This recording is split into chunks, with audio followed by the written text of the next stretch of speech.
Засан манайхаа бүгдээнд энэ өдрийн мэндийг хүргэе.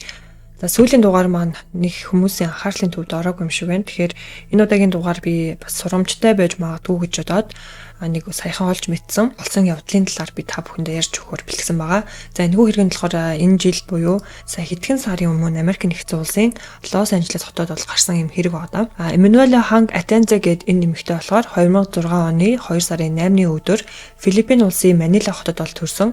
Эцэг эхээсээ болохоор гуруула айлын хамгийн бага нэг. За Эмманы эцгийнхэн тал нь бол Филиппин улсын нөлөө бүхий улс төрчид бол байдаг. Жишээлбэл түүний өвөө нь Филиппин улсын 24 дахь удаагийн хотын даргаар сонгогдсон ажиллаж байсан. За мөн хүрээлэн буй орчны 30 дахь удаагийн сайдаар ч гэсэн ажиллаж байсан юм. За саяхан бас нөгөө Physical Asia гэдэг Netflix нэвтрүүлэг гарсан. Тухайн одоо нэвтрүүлэгт Филиппин улсыг төлөөлөн оролцсон Manny Pacquiao-аас өвөө нь нэг сонгуульд өрсөлдөж байсан юм байлээ. Харин Эмманы аавынх нь хувьд болохоор Ким Атенза гэдэг хүн байдаг. За 1967 онд болохоор Манила хотод бол төрсөн.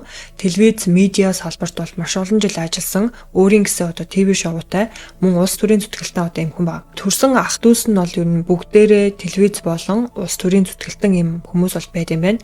Ер нь бол аавынхын тал нь тэр чигтээ улс төрийн хүмүүс байдаг гэж ойлгож болно. Харин Эмманы ээж нь болохоор 50 гаралтай санхүүгийн салбарт бол маш олон жил ажилласан. Ivy League-ийн болон Harvard-ийн их сургуулиас мастрын зэрэгээ бол авч байсан юм маш мундаг эмэгтэй бас байд юм байна. Манила хот дох Хятадын олон улсын сургуулийн ерөнхийлөгчөөр бол одоо ажиллаж байсан. Ийм одоо эмэгтэй байгаа. За гэр бүлээр бол гүйлтийн болон фитнесээр хичээлдэг. За Эмманы хувьд болохоор багаасаа олон улсын их сургуулиудад суралцаж байсан бөгөөд гэртээ хөвчл нөгөө англиар ярьдаг. Ягаад тэгэхээр ээж нөгөө 50 гаралтай учраас Филиппин хэлээр бол тийм сайн ярьж чаддаггүй учраас гэртээ бол байнга англиар ярьдаг. Нэлээд олон ингээд орж ирсэн нэвтрүүлгийг үзсэн чинь ямар ч нөгөө аялгагүй амар гоё юм англиар ярьд юм лээ. Ягаад тэгэхээр нөгөө Филиппин хүмүүс ч амар нэлээд аялгатай ярьдаг шүү дээ яг англиар ярихдаа. Ерөөсөө ямар ч аялгагүй ярьд юм лээ. Эмманы хувьд баг дунд анги Манила дахь Хятадын олон улсын сургуульд дүүргэж ахлах сургуультай болохоор Манила дахь олон улсын сургуулийг төгсөөд дараа нь Нью-Йорк хот дахь Parsons урлаг дизайны сургуульд зуны академиудаа элсэж суралцж ирсэн юм байна.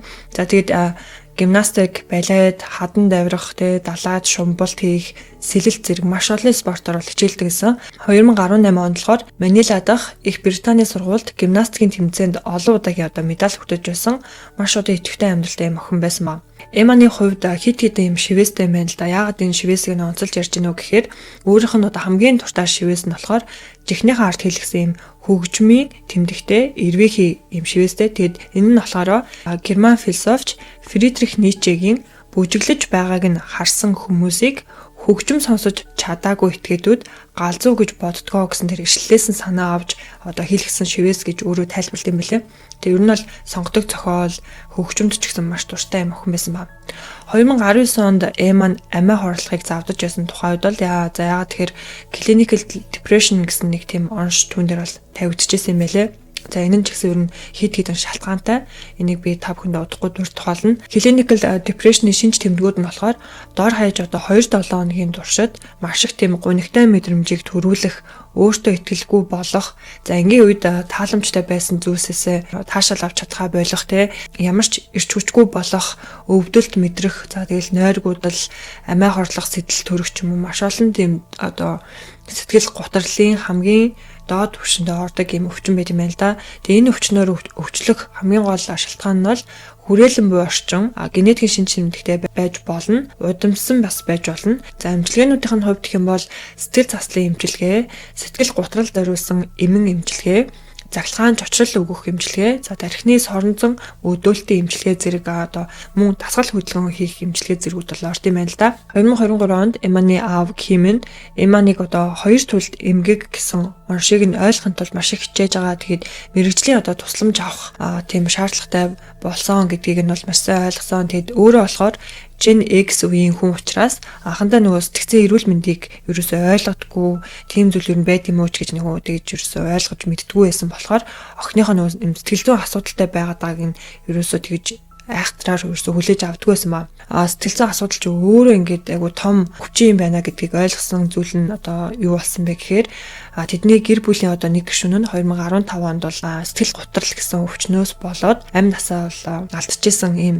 маш гонигтай бас явдал тохиолдож байсан билээ. Тэгээд үүнээс хойш бол охиныхоо сэтгэл зүйн асуудлыг бол заавалчгүй тэгээ эмчлэх заавалчгүй ямар нэгэн байдлаар охиндоо туслах ёстой юм байна гэдгийг бол тухайн үед ингээ ойлгож авч ирсэн гэж байгаа. Бүр 2023 онд ч тийм 2024 онд болохоор түүний сэтгэл гутрал нь бол бүр дордоод төрсөн өдрөөрөө Эмма амиа хоортохыг дахин завдчихсан байна. Тэгээ эцэг их нь болохоор түүнийг ингээд энэ Манила хотод ингээд байгаадах юм бол ингээд амиа хорлохыг завдах юм байна. Ер нь ингээд айгуу сэтгэл зүйн асуудалтай байгаа юм байна. Тэгээд өөр тийшээ явуулаад өөр хүмүүстэй шинэ орчинд шинэ хүмүүстэй танилцуулбал арай гайгүй болох болов уу гэж бодоод Лос Анжелес хот руу бол явуулсан ба. Тэгээд Лос Анжелес хотод бол эмчилгээнд явуулж эхэлсэн. Тэгээ 2025 оны 8 сараас эхлээд Эмма Америкийн нэгдсэн улсууд бол амьдарч эхэлсэн байна. За энэ бүх сэтгэл зүйн асуудлын цаана нь бага наснд нь тохиолдож байсан үйл явдлууд нь маш их нөлөөлсөн гэж нэгэн нэвтрүүлэгт орж байх үедээ бол Эмма ярьсан байсан. Хамгийн их нөгөө мартагддаггүй хүүхэд насных нь хар бараан дурсамж нь юу байсан гэхээр хүүхэд тахт нь болохоор нөгөө эцэг их нь хоёулаа маш их ажилтай нэг нь ингээл санхүүгийн салбарт нөгөөх нь улс төрийн салбарт ингээ ажилладаг учраас үн гэртээ ерөөсөө байдаггүйсэн. Тэгээ 3 хүүхдийг нь бол нөгөө хүүхэд асрагч найны бол харж өгдөг гэсэн ба. За тэгээд тухайн тэр одоо хүүхэд асрагч эмэгтэй нь болохоор маш тийм харгас хүн байсан байгаа хгүй. Тэгээ хүүхэд тахт нь айгүй их нөгөө зодддог ямар нэгэн байдлаар нөгөө биеийн болон сэтгэл зүйн хүчирхийлэл үүлддэг. Тэгээ нөгөө жоох хүүхэд байсан учраас тухайн үед ерөөсөө ийм зүйл байж болохгүй те ээж авдаа хэлээч гэдэг юм уу. Ерөөсөө тэгж мэддгүү байсан учраас ийм зүйлийг ийм зүйл байдаг юм байна, байх ёстой юм байна гэж ерөөсөө боддог байсан байхгүй. Тэгээ тухайн тэр нөгөө хүүхд тасрагч нь яадаг гэсэн гэхээр жоох хүүхд дэмжин мэдээж заримдаа нөгөө тэгээ дургууг нь хүргэх зүйл хийн. За тэгээ уйлна. Тэгэл уйлал янз бүр болонгууд нь харанхуй шкаун дотор ингээд шууд оруулаад тэгэнгүүтээ нэг юм тоглоом байдаг гэсэн гэж аахгүй жижигэн тоглоом тэр тоглоом руу ингэж зааснаа энэ ингээд одоо тий чөтгөр мангас энэ бол ингээд чамааг уйлаад миний үгэнд орохгүй байх юм бол энэ ингээд чамааг тий үгүй болгоно чамааг өвтгөн ч гэдэг юм уу айгүйх тэгж хэлээд тэнгуудаа нөгөө жоохон хүүхдэд чинь тэр одоо харанхуй шкаун дотор хийж олон цаг магаар ингээд байлгадаг гэсэн байхгүй 3 4 настай байхад нь насан туршидчдын кино тий порнографи 3-4 настай хүүхдэд үзүүлдэг гэсэн байхгүй тэр асрагч нь. Тэгээд жоохон том болоод эрэхтэй болохоро ийм зүйл ер нь байж болохгүй мэн гэд ээж авдаа хэлсэн ба. За тэгээд тухайн тэр асрагчийг бол мэдээж ажлаас нь хөөсөн, хариуцлага тоодсон. Гэхдээ эцэст нь юу үлж байгаа гэхээр Эмма гэдэг энэ охины хүүхэд насанд нь маш том тийм харт толб тэгээд хизээж нөгөө арилгаж болохгүй тэр муу мухай зүйлийг үлдээгээд тэр асрагч нь явцсан ба. За тэгээд бас дахиад юу тохиолдчихсон гэхээр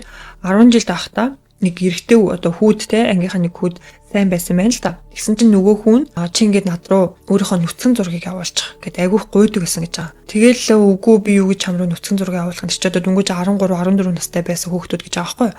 Би чам руу тийм зургийг авуулахгүй гэдгсэн чинь бараг одоо тийм зургийг авуулахгүй би чамтай найзлахгүй ч гэдэг юм айгүйх дарамт үзүүлдэг болохоор нь тэр хүү рүү өөрийнхөө одоо нүцгэн зургийг явуулсан гэж байгаа. За тэгээ нүцгэн зургаа явуулсан нэг удаа явуулсан чинь дахин ихэдсэн гэж байгаа байхгүй. Тэгээ ер нь бол 2 3 удаа тэгээд явуулсан. Би ерөөсөө найзаагаа алдахыг хүсээгүй гэдэг тэгж байгаа байхгүй. Тэгсэн чинь тийм зураг ингээд явуулдаг гэдгийг нь ангийнхаа хүүхдүүдэд сургууль даяараа ингээд хэлсэн. Тэр нь бас ингээд маш том дарамт одоо трама болж үлдсэн гэж байгаа. Тэгээ тухайд болохоор энэ буруу зүйл юм байна гэд ерөөсөө ойлгаагүй. Тэгээ энэ зургийг би явуулахгүй бол би найзаагаа алдчих юм байна гэд айгүйх айдас надад төрдөг байсан гэж байгаа байхгүй. Тэгэд тухайд болохоор ээж авдаа ерөөсөө хэлдэггүй байсан. Бүр том болоод тэгээ ээж автагаа яг чөлөөтөө ярьж чаддаг болсон үедээ бол энэ зүйлүүдийн талаар би ингээд ярьж чаддаг болсон гэж хэлж байгаа байхгүй. Тэр нэвтрүүлэгт орсон байсан л да тэрийг би үзсэн. За тэгээд Эмма нь одоо насанд хүрээд ингээд 18 нас хүрээд ирэх үедээ захим хуудастай бол маш их идэвхтэй болж ирсэн. За энэ гол шалтгаан нь болохоор өөрийнхөө нөгөө сэтгэл зүйн байдлаа мартах бусадтай захим хуудасаараа холбогдож өөрийнхөө энтэй туулж өнгөрөөсөн асуудлыг бусадтайгаа хуваалцах тэгээд би ийм асуудлаас яаж өөрийгөө гаргаж ирж чадж байгаа вэ юм уу ерөн сэтгэл зүйн асуудал гэдэг чинь яг ямархан асуудлууд байдаг вэ ч гэдэг юм уу бусадтайгаа айгуу гоё хуваалцдаг тий энэ нь ч гэсэн өөрт нь бас өөрийнх нь дөр өмнө нь болж исэн хүүхэд наснд нь бас болж исэн тэр хар бараан дурсамжийг нь мартуулахад маш их тусалдаг байсан гэж бол ярьсан ба. Тэгээ болон аавынхын талын нөгөө их гэр бүлийн гишүүд нь улс төрийн хүмүүс байсан учраас Nepo baby гэлтэй баяа айлын хүүхэд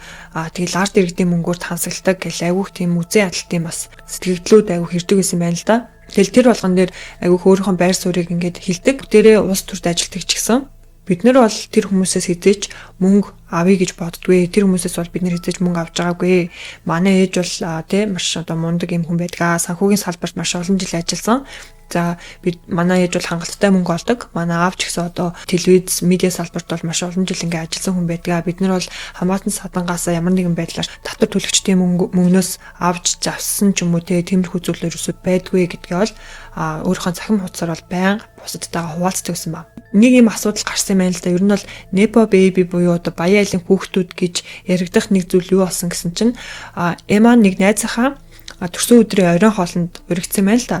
Тэгээ оройн хоолнд уригдчаад нөгөө яг охтууд ингээл холуулаа суужсэн чинь тэр дунднаас нөгөө Филиппиний Мессийн тэмцээнд орж исэн маш алдартай эмэгтэй эднэр хүртэл байсан байна л да. Тэгээ бүгдээрээ ингээд сууж байгаад оройн хоолоо идэж дуусгачаад Эман ч өөрийнхөө TikTok дээр дандаа нэг жоохон инээдтэй ч юм уу эсвэл бол өөрийнхөө сэтгэл зүйн байдлын талаар ч юм уу нөгөө бусдтайгаа айгу хуваалцдаг учраас нэг контент хийчихъя л гэж бодоод тэгээ бүгдээрээ хамт сууж хоол идэж дуусчаад бидний оройн хоолны төлбөр хэдэн төгрөг гарсан бэ гэдгийг зөв таасан хүн нь төлбөр хийнэ гэдэг нэг тиймэрхүү чаленж маягийн тоглоом тоглосон юм байна л да. Тэгсэн чинь нөгөө төлбөрийнх нь хууцаа ингээд харуулчихж байгаа байхгүй. Тэгсэн чинь нэлээ их мөнгө байгаа байхгүй юу? Ер нь бол тэгсэн чинь хүмүүс амар ингээл үзээ ядж байгаа юм шиг тэм сэтгэлдлүүд үлдээгээл те баяа айлын хөөхтүүд та нар манай татвар төлөгчдийн мөнгөөр ингээд тансаглаж ийн гэл амар хүзээ алтууд ирээд Twitter дээр Эманы хийсэн тэр TikTok-ийн талаар амар хүмүүс нөгөө хоорондоо бичээд бүр маш их юм муухай сэтгэлдлүүд ирсэн. Намайг хүмүүс бүр ингээд ингэж амьдарч байхаас үхээж амиа хортлооч гэж маш их хүмүүс хэлдэг байсан. Тэгээ би тухайд бол нэг тайлбар бичлэг хийсэн нь намайг бас улам хүмүүсийн одоо дургуг хүргэсэн юм шиг байгаа юм. Гэхдээ би бол тэгээ миний одоо контентыг үздэг хүмүүст би зориулаад хөгжөлтэй маягаар би тийм чаленж контент хийсэн болохоос ямар нэгэн байдлаар бид нар баяа л хөгжөж гэдгээ харуулах гэсэн тийм ерөөсөө зүйл бол байгаагүй гэж тайлбарлсан гэж байгаа. За ингээд амьдралд нь бол мэдээж маш олон сүүрэг, гой, муухай зөндөө зүйлүүд бол тохиолдож байсан. 2025 оны 10 сарын сүүлээр Эманы аавд нь эхнэр Фелисиагаас нь бол нэг мессеж ирсэн. Тухайн мессеж дээр болохоор маш аимшигтай мэдээ гэсэн зурус иргэтэн Ким болохоор эхнэрлүүгээ залгаад одоо юу болсон бэ, яасан бэ гэдгсэн чинь эхнэр нь Эман биднээс явчихлаа гэж хэлсэн ба. Тухайн цаг мөчид болохоор Ким буюу одоо Эманы аав нь Филиппин улсад бол байсан. За ээж Фелисиа нь болохоор Флоридад бол байсан. За тэгээд Эма уг нь бол ингээд нас урахаасаа хэдхэн хоногийн өмнө шүү дээ ээж рүүгээ би ингээд сэтгэл санаа маань нэлээд хүндхэн байдалд байна. Гэхдээ амиа хорлох сэтэл бол орж ирэхгүй байгаа. Яаралтай эмчилгээнд явах шаардлагатай байна гэж ээжтэй бол хэлсэн гэж байгаа. Гэхдээ Эманы ээж нь уг нь аавд нь хэлсэн боловч аав нь нөгөө охинтойгоо ерөөсөө холбогдох боломжгүй байсан. За яагаад гэсэн чинь аавыгаа бүх нөгөө өөрийнхөө цахим хуудаснасаа блоклцсан байсан. Яг тийм нөгөө баян ингээл хамаатан саднуудаасаа болоод нөгөө Nepo baby баяа айлын хүүхэд гэсэн тийм үзэн хатсан сэтгэлдлүүд байнга авдаг гэсэн учраас аавыгаа болон тэгэл нөгөө гэр бүлийнхаа тэр зарим хүмүүсийг бол бүр тэр чигт нь блоклцсан байсан байхгүй юу. Тэгээ аав нь ерөөсөө охинтойгоо холбогдож чаддгүй байсан гэж байгаа. За Эма нь бол сүүлийн бараг хэдхэн жилийн дотор дөнгөж насанд хүрч байх үедээ бол маш их тийм үзэн хатсан сэтгэлдлүүд зөвхөн одоо аав нь аавынхын одоо талын гэр бүлийнхэн гишүүд нь улс төрд ажилладаг учраас үзэн хатсан гаднах төрхийг нь муу мухагаар хэлсэн тиймэрхүү сэтгэлдлүүд маш их авдаг гэсэн гэж байгаа байхгүй юу. За харамсалтай нь бол Эма нь Санта Моника хотод байрлалтай өөрийнхөө байранд за амиа хорсон байдалтайгаар одоо олцсон баг. За тэгээ би ягаад энэ хэргийн талаар ингээд ярьсан бэ гэхээр дүнгэж насанд хүрч байгаа гой цэцгэлээд явж байгаа ийм охин зөвхөн одоо аав нь улс төрд байдаг, аавынх нь гэр бүлийн талд тэр чигтээ улс төрд ажилладаг гэсэн шалтгаанаас болоод энэ хэрэгтэй төстэй тэг хэрэгүүдээс манай улсад нэлээд хит удаа гарч ирсэн тийм ээ. Саяхан бас ингээл ерөнхий сайдын хүүтэй холбоотой хэрэг бол бид нарыг бүр шуугууллаа штэ. Тэр бол би бол зөв мөв гэж бол ерөөсө боддггүй. Үнэхээр татвар төлөгчдийн мөнгөөр хүүхэд бол ажил төрөл хийдэггүй. Тэг яаж тийм амар баян тансаг амьдраад байгаа юм бүү мэд. Тэгээ одоо жишээлбэл би энэ Эманы орсны нэвтрүүлгийг үзэж байхгүй гэсэн чинь яг нэг өөрийнх нь үеийн нэг охинтой хамт хийсэн тийм подкаст байгаа байхгүй. Тэрийг би ингээд сонсож үзсэн чинь чи ингээд хаана юу н шопинг хийдэг вэ? Хаанаас хувцас авдаг вэ гэсэн чинь дандаа би хувцас дандаа thrifted гэж аахгүй. Дандаа нөгөө хуучин хувцас зардаг ч юм уу. Эсвэл нөгөө second hand гэж ярьдаг хуучин хувцас зардаг тиймэрхүү газараас би ерөнхийдөө хувцснууд авчдгаа гэж аахгүй. Тэгээ ер нь бол ингээд юу гэдэг thrift ч юм уу, second hand ч юм уу, хуучин хувцас ч юм уу ер нь худалдаж аваад өмснө гэдэг чинь өөрөө нэг тийм амар буруу зүйл ч юм уу би ерөөс тэгж боддог байхгүй юу. Би яг 2 жилийн өмнө 2 герман тэгээд нэг австри охинтой 3 юм оюутантай бид нэгээ дөрвөлээ хамт амьдардаг гэсэн байхгүй ингээд дөрөв өрөө байранд өрөөгөр нь одоо түрээслээд амьдардаг гэсэн байхгүй. Тэгээд тэр манай тэр байрны эзнийх нь охин нь болохоор бас тэнд хамт амьдардаг гэсэн бид нартай хамт. Тэр байшин тэр чигтээ тэдний гэрийнхэн заяа бүр ингээ удамд амьдсан эмчнэр бүр үнэхээр ингээд хэлэх юм бол баян хүмүүс. Хүүхдүүд нь хизээж амар үнэтэй хувцс хунар авч байгааг би бол харж байгаагүй. Тэг би тэр охинтой ч мараг жил гарын шахуу хамт амьдарсан байхгүй юу. Тэр ч одоо барилга манах, энэ барилга манах гэж ярьдаг мөртлөө хүүхдүүд нь амар ингээ амьдардаг. Хамгийн их нөө мөнгө зарцуулдаг хоёр зүйл байгаа байхгүй юу. Тэдний гэр бүлээс харахад нэгдүгээрт бол аялал, хоёрт бол боловсралт бүр маш их ингээд хөрөнгө мөнгөө бол хайрлахгүй зарцуулдаг. Тэгээ хувц хонорт бол ерөөсөө тийм мөнгө төрөг зарцуулдаггүй. Тэгээ би нөгөө хамт амьдардаг гэсэн болохоор тэр охинтой айгүйх найзлдаг гэсэн байхгүй юу. Надаас бол нэлээд дүү байсан л та. Тэгээ дандаа ийм хуучин хувцсны дэлгүүрүүд өгөхгүй нэлээд хямдхан зардаг. Дандаа тэндээс хувцснуудаа авдаг. Би тэр охиныг ингээд шинээр хувц авч байгааг нь хамт амьдарч байгаа хугацаанд бол нэг ч удаа харж байгаагүй. Идэж уух ч гэдэм үү, ер нь мөнгө төргөө амар сайн хяндаг.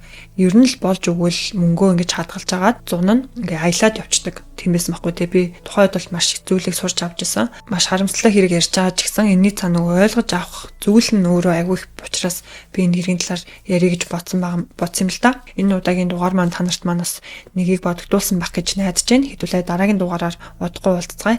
Тийм манайха яг сүүлд оруулсан дугаар дээр уг нь хэлсэн гэтээ хүмүүс тийм ч их анхаарч үзгүй байх шиг байна. Манай одоо Хүнөө фэшн гэдэг нэг Монголд маань одоо үйлдвэрлэдэг, Монголдо үйлдвэрлэдэг брэнд байгаа. За тэгээд энэ брэндийг бол манай ах маань хамгийн анх бол үүсгэн байгуулж байсан. За миний хамгийн том үеэл ах байгаа. Бид нар энэ брэндийг Европын зах зээлд Монгол брэндээ Европын зах зээлд нөгөө гаргах тэр ийм том төсөл дээр ингээ ажиллаад явж байгаа. За тийм миний хувьд болохоор Instagram-ыг нь хөгжүүлэх тэр ажилд нь бас оролцоод явж байгаа. Тэгээд та бүхэн маань бас манай Хүнөө фэшн гэдэг энэ брэндийн маань Instagram хуудсыг нь дагаад өгөөрэй. Дараагийн дугаараар удахгүй уулзцгаая. Түр баяртай. Бүгдээрээ өдрийг сайхан өнгөрүүлээрэй. Баяртай.